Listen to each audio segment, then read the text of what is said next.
Prince Harry and Meghan Markle's engagement sparked a heated debate on racial identity on BBC's Newsnight following the couple's wedding announcement on Monday. The ginger royal and American actress engagement was officially announced by his father, the Prince of Wales, in a statement from Clarence House. Prince Harry had popped the question to Ms Markle earlier this month in London, and their engagement has sparked a debate on race. The Suits actress is the first person of mixed-race origin to marry into the royal family. Charlie Brinkhurst, who writes for the online magazine by women of color Galdem, told Newsnight, "I think if she was darker-skinned it would be very unlikely that she would be marrying Prince Harry." Her comments were backed by columnist Georgina Lawton, who added that if Harry had been next in line to the throne, "I definitely think there would have been more racism." She added, "The people who are commenting on this issue, and saying we don't need to discuss race and it is just two people who have fallen in love, I think you need to look at the prince's statement last year condemning the racial undertones of the press coverage. You only need to go through the horrific Twitter comments and comments on the articles about their relationship and the announcement Monday that we don't live in a post-racial society. We do need to have a greater representation of mixed-race people, and the proximity to Buckingham Palace will help a cultural change."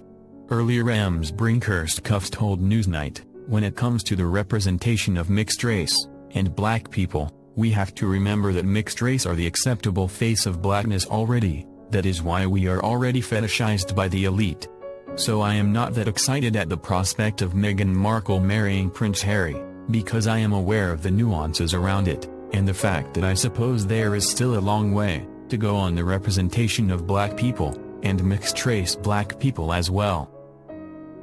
Meanwhile, presenter Amala Fashanu hit back that she is over the moon, adding, "For people who are mixed-race that is a really big step forward."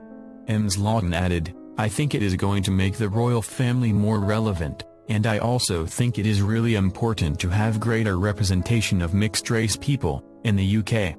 Like Charlie was saying, there is a very limited representation of mixed-race people. We're kind of held up like a beacon of a post-racial society.